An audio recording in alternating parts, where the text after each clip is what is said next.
Hi guys, theresesohere. We're starting the day with unboxing.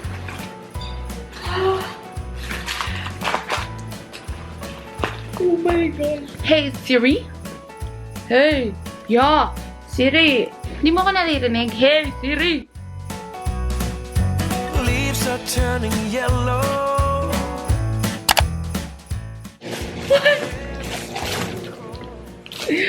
Oh my gosh. Tignan niyo yung pinadala ng friend ko. Oh my gosh. Tapos may kasamang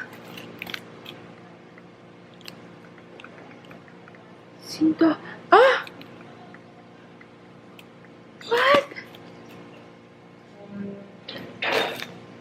What? D9? Ano to? Meron pang isa. Kita nyo ba yan? EXO. Meron pa.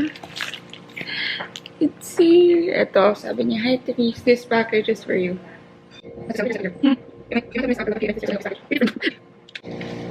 PS.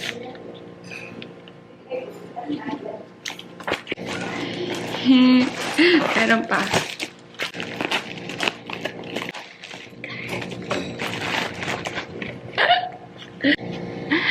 Sa'yo ko kandila. Oh my gosh. Coffee talaga. Sino to? Matawag sa akin. Hello? Good morning po. Yes po.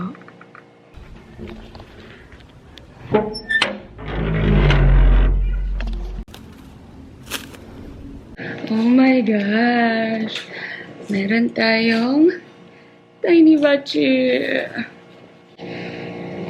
Meron siyang pinadalang. Wow! Unbox natin ito mamaya. Kakain mo na. Finally, may nahanap kaming spam to sino.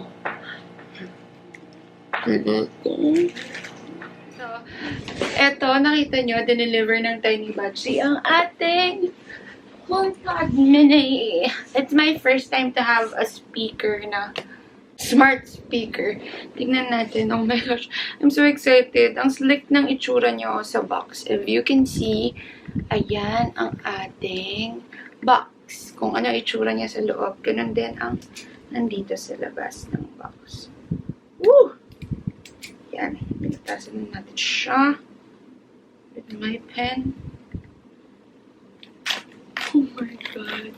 Satisfying. Wow.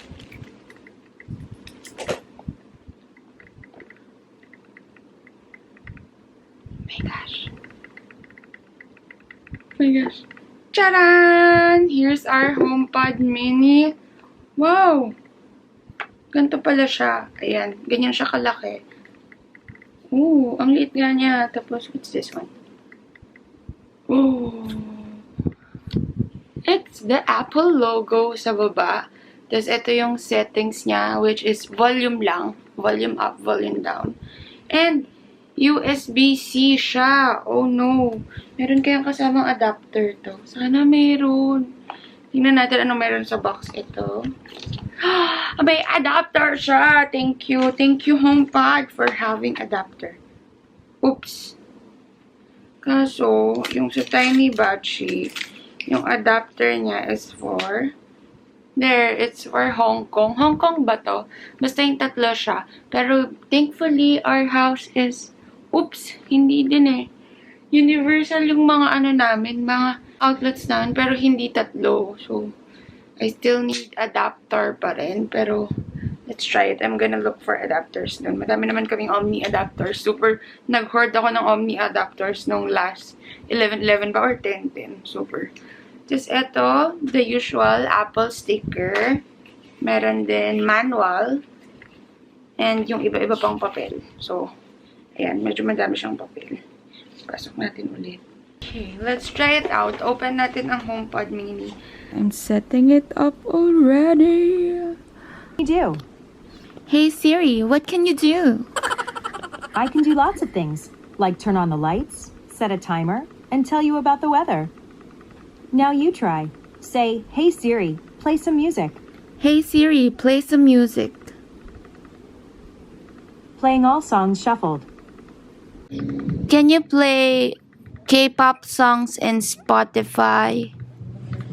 The app hasn't added support for that with Wala Siri. pa talaga. When playing music through Spotify, you need to activate AirPlay manually and not ask Siri to do it because it still doesn't support it. Yung shill. Yung shill. Yung shill. Wala, hindi niya ako pinapansin. Hey Siri, what is the weather today?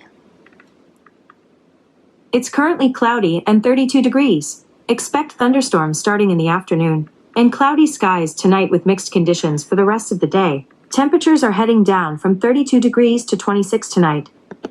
Dami mo naman sinabi, Siri. Hey Siri, what time is it? It's 12:50 p.m. Talaga ba? Pagtripan natin siya. Hey Siri, how are you? Not too shabby. Thanks for asking. Hey Siri, what can I do? You can ask me, "Hey Siri, what will the weather be like in Portsmouth this weekend?" "Hey Siri, who has the most touchdowns in American football?" Talaga ba? Or, "Hey Siri, how many cups are in a liter?" Hey Siri, can you say hello in Korean? I can't translate into Korean yet. Hey Siri, 안녕하세요. I found some web results. I'll send them to your iPhone. I couldn't find your iPhone, but you can ask me again from there. Hey Siri. Hey Siri. Hmm? Hey Siri. Hi there. Hey Siri. I'm here. Hey Siri. Can you find my watch? Hey Siri. Can you ping my watch? I can't tell if Teresa's Apple Watch is nearby. You can check the location of all of your devices at iCloud.com or in the Find My app. Bobo mo, Siri. So, eto guys, medyo sad ako na nakita nyo kanina, di ba, pag sinabing, hey Siri, play something in Spotify, hindi pa daw supported ng app. Pero pag nag-hey Siri ka sa Apple Watch and hey Siri sa phone mo na nagpapaplay something sa Spotify, gumagana siya. But I don't know if why hindi siya gumagana dito sa Homepod Mini. So, yon, downside yon, kasi lalo na dito sa Philippines, I think most of the people use Spotify than Apple Music or other apps but there. And it couldn't translate any language also. Sabihin niya, hindi sinusupport ng HomePod ang pag-translate. Not like when you're gonna say, hey Siri sa cellphone mo lang or sa Apple Watch. So, yun, medyo yun yung downside na to. But I think magkaka-updates. I don't know ha, pero di ba most of the gadgets have updates pa rin. Kahit na, ito, nabili mo siya, may updates siya. So, may software updates na interchange. I hope they fix that in the future updates. But, maganda yung sound niya. And, pag tinutok mo sa ears mo, hinahanap ko kanina saan talaga yung main source ng sound. Pero parang everywhere naman.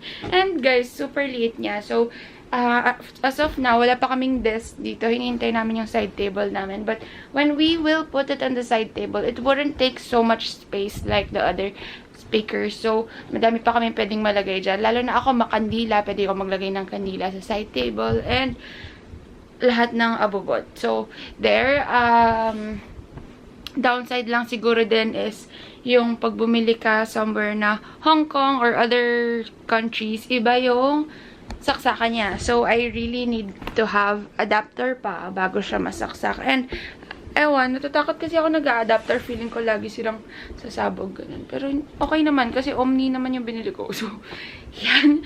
And, guys, yun. Yun yung short review natin sa HomePod Mini. Worth it ba siya? I think worth it siya kasi with its price. Basta if i-compare ko yung price nito kaysa sa mga smart speakers available online or available in the market here in the Philippines, ganun din naman yung presyo. So, I think worth it siya. Lalo na kung naka-Apple ka na talaga. So, there. That's my short HomePod review. And I hope you enjoyed this video. Hindi pa natin tatapusin. Tapusin na ba natin? Oo, baka tapusin ko na yung video na to. Short review na lang ng HomePod Mini ang for today.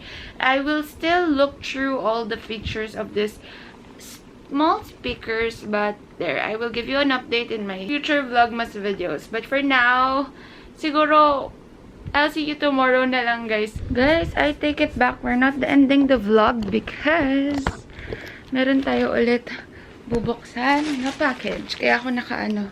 Kasi kinuha ko yung package sa labas. Disinfect na to.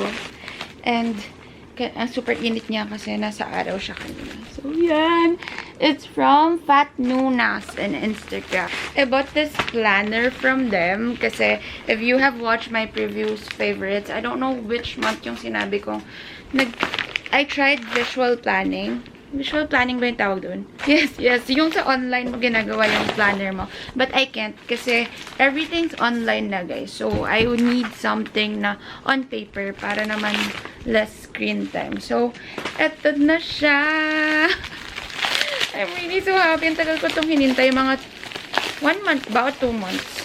Basta matagal. This came from Korea. Fat Nunas is a personal shopper na bumibili ng things sa Korea. There. Fat Nunas with the S. Yan. And here it is. Meron siyang pouch. It's from 10 by 10. I've been following 10 by 10 for a very long time. Hindi ko alam na galing sa 10 by 10 tong binili ko. It's from 10 by 10 Korea. Ito yung lalagyanan ng planner. It's like an envelope. And, ayan yung color ng planner ko. Because, nung una, diba, nakita nyo, kala ko sa akin yung iPhone 12. So, yan, match talaga siya dyan. Pero, binigay ko sa mommy ko yung iPhone 12. So, yan. Pero, this is still my favorite color. Kaya, I'm really so happy about it. Ooh, di siya mabigat. Kahit na medyo makapal siya. And, ito, it's Moment Diary. Yan, minimal lang siya. Moment lang nakalagay. Tapos, yan. It starts with map. Tapos, monthly, weekly. Ay, hindi. Yearly. Yearly muna to. Tapos, okay. So, I will put my monthly goals in this yearly planner. Yearly? Yeah. Tapos, ito, monthly na to. This is what I like about it. Kasi meron siyang daily planner. Tapos may to-do part. And parang note each day. So, that's what I really liked about it. Kasi usually, diba, sa isang page, pag daily planner, madaming day na. So, once again, this is from Fat Nunas. Maghihintay pa tayo ng packages today. So, itong araw na to, puro lang tayo packages.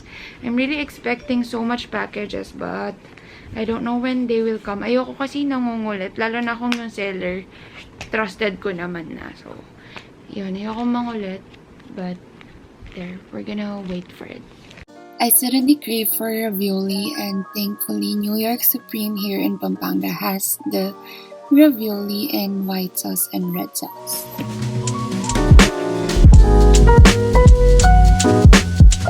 Hindi pa kami tapos kumain. Mamaya na lang ulit. Papagod muna ako. Lobat na din siya and yung isang camera ko. So, time to end this vlog na talaga, guys. Para ko sinabunutan at iniwan ng pamilya ko sa itsura ko. Ayan, guys, super pagod ko today and super sama ng pakiramdam ko kanina. Yun pala naisip ko, nag-soju nga pala ako kagabi. So, ayan, guys, I have to end this video. Don't forget to like, subscribe, and hit that bell button. And see you in my next videos. Bye!